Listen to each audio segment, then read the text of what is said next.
Some gutters are manufactured so the top front edge is 1 or 2 inches higher than the edge of the roof line.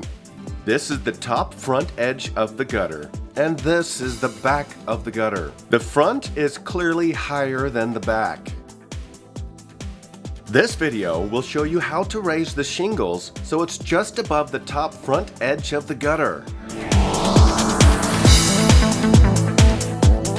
On this flat tile roof, you can see how the front of the gutter is higher than the edge of the roof.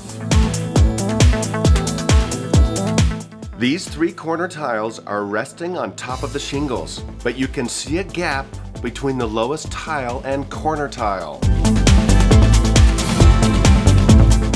After the gutter guard is installed, our unique installation technique removes that gap to give the roofline a cleaner look. We begin by gently lifting the tiles with flat bars.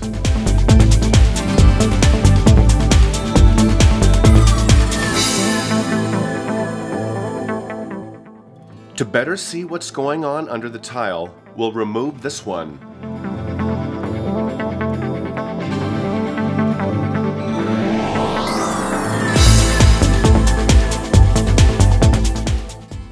These are thin strips of wood that need to be removed and replaced with a 2-inch by 3-inch strip of wood in order to raise the tile. Make sure to pull out any of the nails or staples. Be careful you do not penetrate the black felt paper with your tools. You may need to put a putty knife under the flat bar so you don't damage the felt paper.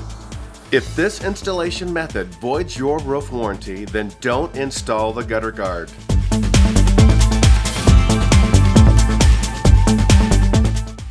If a 2x3 strip of wood is too thick for your roof configuration, then use a thinner strip of wood.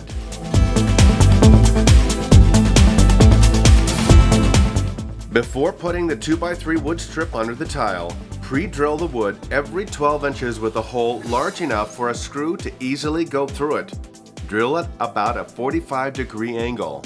Then carefully screw the wood strip down.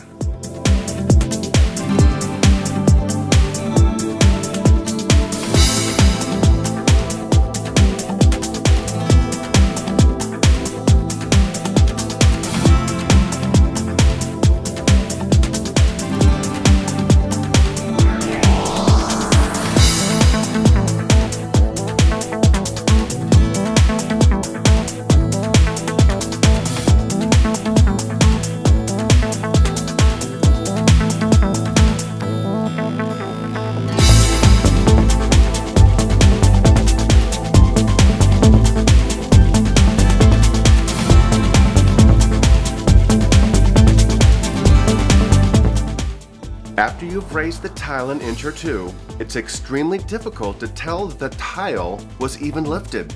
That's because the edge of the tile is now even with the top front edge of the gutter.